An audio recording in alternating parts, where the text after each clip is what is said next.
Do we know that? We all go to the pyramids, we go see the Leaning Tower of Pisa. Someone said something very nicely.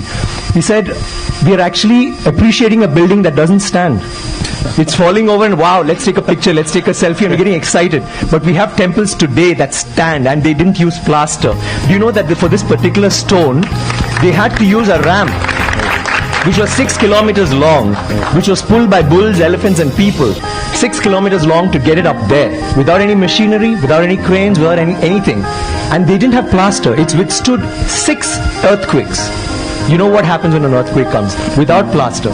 What they have done is they have an outer wall, then inside that they have a corridor of 6 feet, which is an open, just a corridor, and then they have another structure inside which goes all the way to the top, which is why they can withstand earthquakes, which is why they stood so long. So these are all things that we need to know about. This particular king has built 5,000 dams in his time, and he's made a water management ministry in that time. He's had elections for the village leaders. He's asked them to name cities after women. Why should it only be men? Why can't it be named after queen? And they've had hospitals, free hospitals, and and he actually brought loans. I mean, he used to give loans. He used to help people get dignity, not just throw money around. So this is something that's so illustrious. And this happened in the 9th century. I'm sorry, I'm taking so much time. It happened in the 9th century when the rest of the world, you talk about superpowers today. The 9th century, all this happened when we had the biggest maritime naval thing in the world.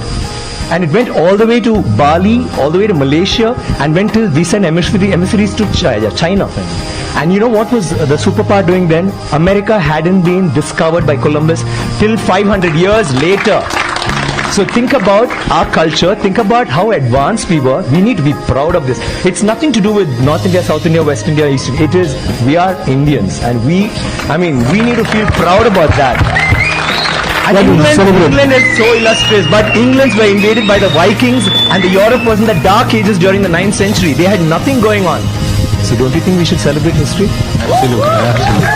Thank you. Thank you. I need water, please.